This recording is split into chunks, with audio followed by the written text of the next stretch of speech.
নমস্কার, সোজা সাপটা সুব্রতয় আপনাদের স্বাগত জানাই। প্রতিবেদনের শুরুতেই আমি যে থাম্বনেল ব্যবহার করেছি তাতে আমি পরিষ্কারভাবে উল্লেখ করেছি যে মমতা বন্দ্যোপাধ্যায়ের গ্রেপ্তারি শুধু সময়ের অপেক্ষা। এখন আপনারা অনেক কথাই বলতে পারেন, কিন্তু আমি আপনাদের তথ্য প্রমাণ সহযোগে আপনাদের সামনে তুলে ধরবো যে কেন আমি এই কথাটি বললাম। দেখুন, যখন কলকাতা হাইকোর্টের ডিভিশন বেঞ্চ এই 2016 সালের এসএসসির পুরো প্যানেল বাতিল করে দিয়েছিল এবং তড়িঘড়ি রাজ্য সরকার সুপ্রিম কোর্টে ছুটেছিল, আমি বহুবার যতবার এই নিয়ে প্রতিবেদন করেছি ততবারই একটা কথাই বলেছি যে 26,000 চাকরি প্রার্থীদের চাকরি কিন্তু থাকবে না। সেই সময় অনেকে আমাকে বলেছেন যে না, এ তৃণমূল আর বিজেপির সেটিং আছে, কিছুই হবে না, সুপ্রিম কোর্টে ধামাচাপা পড়ে যাবে। কিন্তু গতকাল আমরা বুঝে গেলাম যে কোনো সেটিং ফেটিং নেই, এটা বামফ্রন্টের মার্কেটে খাওয়ানোর একটা পন্থা। অবশেষে 26,000 চাকরি গেল। তৃণমূল কংগ্রেস মার্কেটে একটা নতুন ন্যারেটিভ তৈরি করবার চেষ্টা করছে। তারা বোঝাচ্ছে যে যেহেতু সুপ্রিম কোর্ট বলল যে চালের থেকে কাকড় আলাদা করা যাচ্ছে না বা যোগ্য অযোগ্যদের মধ্যে সেগ্রিগেট করা যাচ্ছে না, তাহলে সুপ্রিম কোর্ট এই রায়টা দিল কি করে যে অযোগ্যরা টাকা ফেরত দেবে, তারা চাকরির পরীক্ষায় আর পুনরায় বসতে পারবে না, কিন্তু যোগ্যরা তারা 3 মাসের মধ্যে চাকরির পরীক্ষায় বসবে, তারা মাইনেও পাবে। যদি তারা তখন চাকরি না পায় তাহলে তাদের টাকা ফেরত দিতে হবে। বিষয়টা একদমই তা নয়। বিষয়টা হচ্ছে, দেখুন, পরীক্ষা নিয়েছিল কে? পরীক্ষা নিয়েছিল এসএসসি। এখন পরীক্ষা নেওয়ার জন্য এসএসসি কে সুপারিশ করেছিল কে? সুপারিশ করেছিল পশ্চিমবঙ্গ মধ্যশিক্ষা পর্ষদ, অর্থাৎ রাজ্য সরকার। এখন প্রশ্ন হলো যে সিবিআই যখন যেখানে তদন্ত শুরু করেছিল, তদন্তের সিবিআইয়ের হাতে যে সংখ্যক এসেছিল যে এই সংখ্যক পরীক্ষার্থী যাদের কাছে বেনিয়ম ধরা পড়েছে, যে যারা ওএমআর শিট ট্যাম্পার করেছে, ওএমআর শিট জালিয়াতি করে যে চাকরি পেয়েছে, তার একটা সংখ্যা সিবিআই সুপ্রিম কোর্টে জমা দিয়েছিল বা হাইকোর্টেও জমা দিয়েছিল। ঠিক সেরকমভাবে কলকাতা হাইকোর্ট এবং সুপ্রিম কোর্ট এসএসসিকে এবং পশ্চিমবঙ্গ রাজ্য সরকারকেও বলেছে আপনারা আপনাদের তালিকা জমা দিন, কারণ আপনারাই মূলত বলতে পারবেন আসল এসএসসি যারা পরীক্ষাটা নিয়েছে যে কত সংখ্যক আছে অ্যাকুরেট, যারা যোগ্য এবং কারা অযোগ্য। সেখানে যখন এসএসসি তার এভিডেভিট ফাইল করেছে, যে সংখ্যা দিয়েছে, রাজ্য সরকার যে এভিডেভিট ফাইল করেছে যে সংখ্যা দিয়েছে, সেই সংখ্যার সাথে রাজ্য সরকারের সেই সংখ্যার সাথে এসএসসির এই সংখ্যা মেলেনি, এবং এসএসসির সেই সংখ্যার সাথে সিবিআইয়ের যে সংখ্যা দিয়েছে সেই সংখ্যা মেলেনি। সুতরাং বারবার একটাই কথা উঠছে, যে পরীক্ষা নিয়েছে একমাত্র তাই সেই বলতে পারবে কত সংখ্যক যোগ্য আর কত সংখ্যক অযোগ্য। সুতরাং তারা যখন সেগ্রিগেট করতে পারছে না, এবং সিবিআই এবং এসএসসির আইনজীবী বারবার সুপ্রিম কোর্ট বলুন হাইকোর্ট বলুন দাঁড়িয়ে একটাই কথা বলেছে যে আমাদের মনে হচ্ছে এই সংখ্যা। দেখুন, মনে হচ্ছের উপর বিশেষ বিষয় করে কোর্টের মতো জায়গায় কোনো জাজমেন্ট কিন্তু হয় না, জাজমেন্ট হবে আসল তথ্যের উপরে ভিত্তি করে। সুতরাং যে পরিমাণ ওএমআর শিট উদ্ধার করতে পেরেছে সিবিআই, সেই পরিমাণ ওএমআর শিটের সংখ্যা হিসাবে সিবিআই তার সংখ্যা জমা দিয়েছে, কিন্তু আসল সংখ্যাটা একমাত্র দিতে পারতো এসএসসি বা রাজ্য সরকার, কিন্তু তারা সেটা দিতে পারেনি। সুতরাং সেইখানে দাঁড়িয়ে কলকাতা হাইকোর্ট যে রায় দিয়েছিল, কলকাতা সুপ্রিম কোর্টও তার সেই একই রায় রেখেছেন যে যেহেতু যোগ্য আর অযোগ্য এসএসসি আলাদা করে দিতে পারছে না, শুধু তদন্তের স্বার্থে যে পরিমাণ সংখ্যা অযোগ্য হিসাবে উঠে এসছে, সুতরাং তাদের অযোগ্য ধরে নিয়ে আর বাকিদের যোগ্য ধরলেও তাদের ক্ষেত্রে রিল্যাক্সেশন দিয়েছে যে আপনারা 3 মাসের মধ্যে আবার এই পরীক্ষায় বসতে পারবেন, যদি আপনারা পাশ করেন তাহলে টাকা ফেরত দিতে হবে না, যদি পাশ না করেন তাহলে টাকা ফেরত দিতে হবে। আর যারা অযোগ্য হিসাবে চিহ্নিতই হয়ে গেছে তাদের কিন্তু টাকা সুদসহ ফেরত দিতে হবে। কিন্তু কেন আমি বললাম যে মমতা বন্দ্যোপাধ্যায় গ্রেপ্তারি শুধু সময়ের অপেক্ষা? দেখুন, আপনাদের একটা অর্ডার কপি দেখাই। এই যে অর্ডার কপিটা আপনারা দেখছেন, এই অর্ডার কপিটা দেখুন ভালো করে, ওপরে লেখা আছে তারিখটা 19/5/2022, অর্থাৎ এপ্রিল মাসের 19 তারিখ 2022 একটি অর্ডার পাস করা হয়েছিল বিকাশ ভবন থেকে। অ্যাড্রেস লেখা আছে দেখুন, government of West Bengal school education department, secondary branch, Bikash Bhavan, Salt Lake, Kolkata 7,91,000। তারা একটা অর্ডার পাস করেছিল, মেমো নাম্বার দেখুন 692SL5S2022022। এই মেমো নাম্বারে তারা যে অর্ডার পাস করেছিল, সেই অর্ডারে তারা একটা প্রপোজাল দিয়েছিল ক্যাবিনেটকে, রাজ্যের ক্যাবিনেটকে। তারা পরিষ্কার লিখেছিল, এ proposal was sent to the state cabinet for creation of super numeric post of assistant teacher including physical and work education teacher and non-teaching staff in the recognized aided / sponsored school as follow। অর্থাৎ তারা ক্যাবিনেটের কাছে propose করছে যে super numeric পোস্টের জন্য যে তারা একটা পারমিশন দিক, যে সেগ্রিগেটেড করে দিয়েছে, সেখানে অ্যাসিস্ট্যান্ট টিচার হিসাবে ওয়ার্ক এডুকেশন, ফিজিক্যাল এডুকেশন থাকবে। গ্রুপ সি, গ্রুপ ডি, সেই সংখ্যাটা কত হবে তারও কিন্তু সেগ্রিগেট করে জমা দিয়েছিল ক্যাবিনেটের কাছে। তার সেগ্রিগেট তারা টোটাল সংখ্যাটা দিয়েছিল 6,861 জন। তার মধ্যে বলেছিল যে 1932 জন 9 এবং 10-এর শিক্ষক, 247 জন 11 এবং 12-এর শিক্ষক, 1102 জন গ্রুপ সি, 1980 গ্রুপ ডি, আর 1600 নিয়োগ করা হবে অ্যাসিস্ট্যান্ট টিচার, যার মধ্যে 750 থাকবে ওয়ার্ক এডুকেশনের টিচার আর 850 থাকবে ফিজিক্যাল এডুকেশনের টিচার। এই যে প্রপোজাল বিকাশ ভবন থেকে গেছিল, অর্থাৎ শিক্ষামন্ত্রী বুঝতেই পারছেন কে ছিল, ব্রাত্য বসু। এই সুপার নিউমেরিক পোস্টটা ক্রিয়েট করা হয়েছিল মমতা বন্দ্যোপাধ্যায় মস্তিষ্ক প্রসূত। কারণ মমতা বন্দ্যোপাধ্যায় সেই সময় বুঝেছিল যে এই যে অযোগ্যদের শনাক্ত করে ফেলেছিলেন বিচারপতি, সেই সময় তৎকালীন বিচারপতি অভিজিৎ গাঙ্গুলি, সুতরাং তাদের যদি চাকরি চলে যায় তাহলে এটা চিহ্নিত হয়ে যাচ্ছে যে মমতা বন্দ্যোপাধ্যায়ের সরকার টাকা দিয়ে চুরি করে চাকরি দিয়েছে। মমতা বন্দ্যোপাধ্যায় ভেবেছিল এই সুপার নিউমেরিক পোস্টটা ক্রিয়েট করে যদি এদেরকে শিক্ষক হিসাবে নিযুক্ত করে দেওয়া যায় তাহলে হয়তো সব ধামাচাপা পড়ে যাবে, এটা মমতা বন্দ্যোপাধ্যায় ভেবেছিল। অভিজিৎ গাঙ্গুলির কাছে যখন এই বিষয়টা যায় তখন তিনি বলেছিলেন যে এটা সম্পূর্ণ বেআইনি, সুপার নিউমেরিক পোস্ট এইভাবে ক্রিয়েট করা যায় না। এবং এই যে অর্ডার বা এই যে প্রপোজাল ক্যাবিনেটে পাঠানো হয়েছিল বিকাশ ভবন থেকে, সেই সময় দাঁড়িয়ে মমতা বন্দ্যোপাধ্যায় ক্যাবিনেটের বৈঠক করে তার ক্যাবিনেটের মন্ত্রীদের দিয়ে সই সাবত করিয়ে এই অর্ডারটাকে পাস করে দিয়েছিল। কিন্তু তারপরে যখন হাইকোর্ট চেপে ধরে, সেইখানে দাঁড়িয়ে তৎকালীন বিচারপতি অভিজিৎ গাঙ্গুলি এই শিক্ষা দপ্তরের যে সচিব ছিলেন, খুব সম্ভবত নাম তার মনীষ জৈন, তাকে ডেকে পাঠিয়েছিলেন এবং মনীষ জৈনকে জিজ্ঞাসা করেছিল যে আপনি কার অর্ডারে বা কার কথা মতো এই অর্ডার পাস করেছিলেন বা এই প্রপোজাল দিয়েছিলেন ক্যাবিনেটে, কার কথা মতো দিয়েছিলেন। তখন কিন্তু মনীষ জৈন বলে দিয়েছিল যে আমি উপযুক্ত স্তরের নির্দেশ অনুযায়ী দিয়েছি। তখন কিন্তু অভিজিৎ গাঙ্গুলি তাকে জিজ্ঞাসা করেছিল কার নির্দেশ, নাম বলুন। তখন তিনি কিন্তু বলেছিলেন ব্রাত্য বসুর নির্দেশে। তখন কিন্তু একটা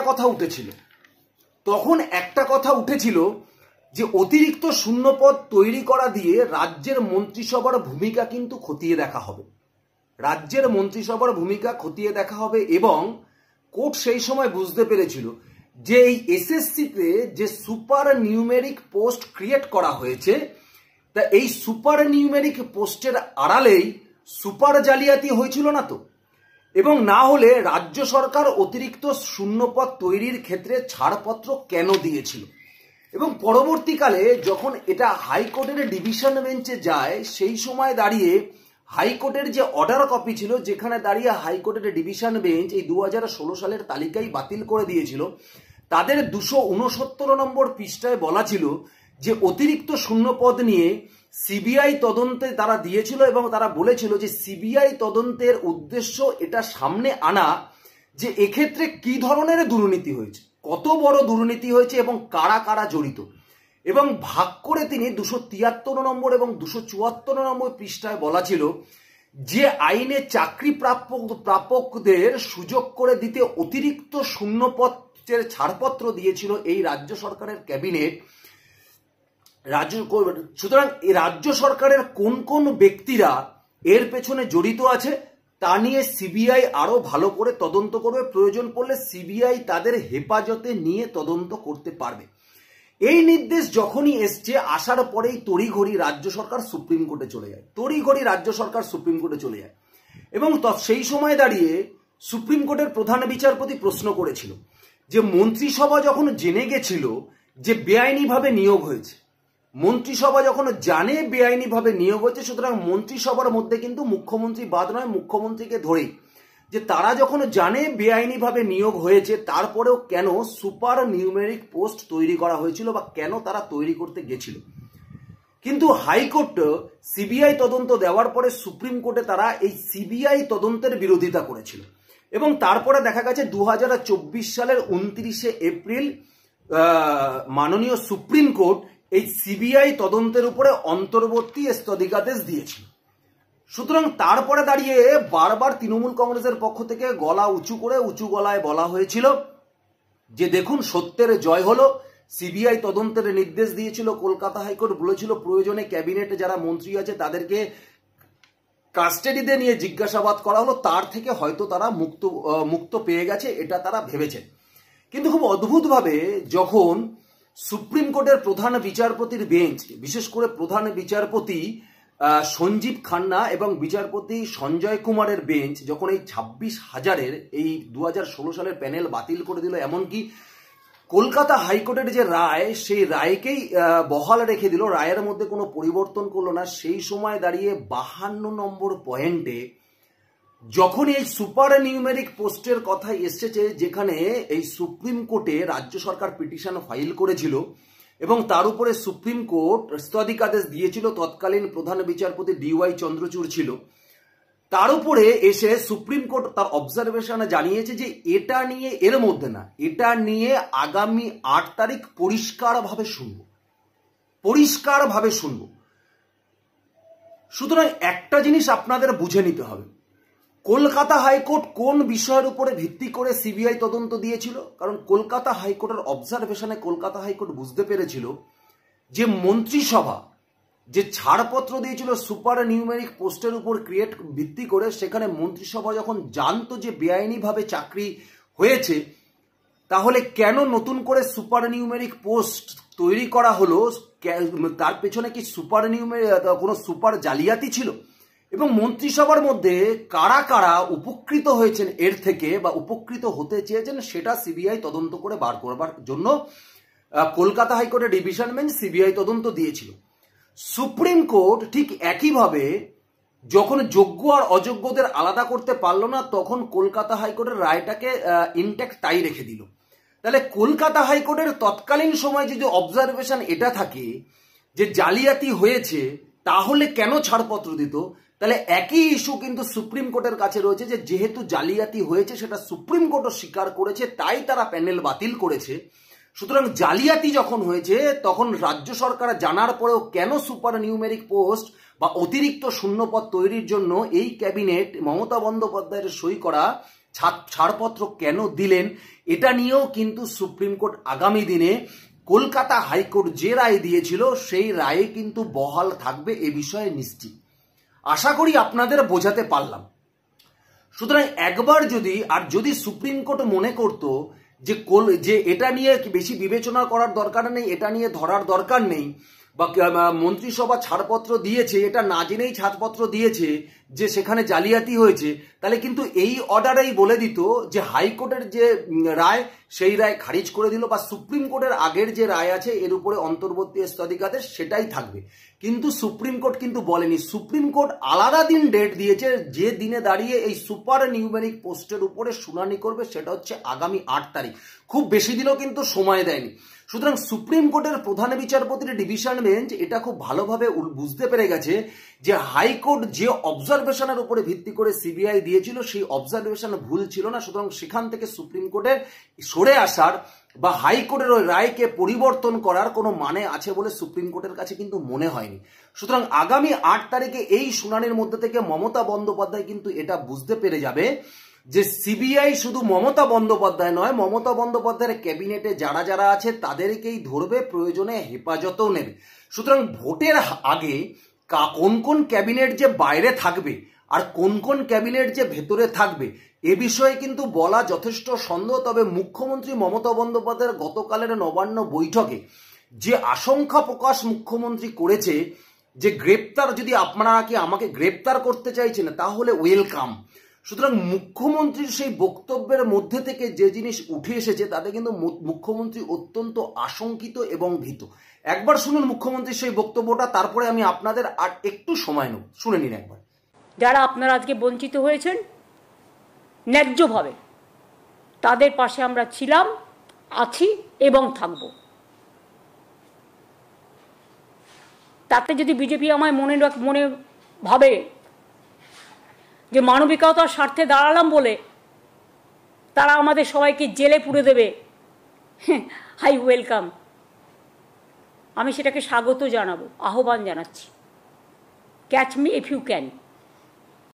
শুনলেন, খুব পরিষ্কারভাবে মুখ্যমন্ত্রী মমতা বন্দ্যোপাধ্যায় বুঝতে পারছেন যে তার জেলে যাওয়ার রাস্তা কিন্তু তৈরি হয়ে গেছে।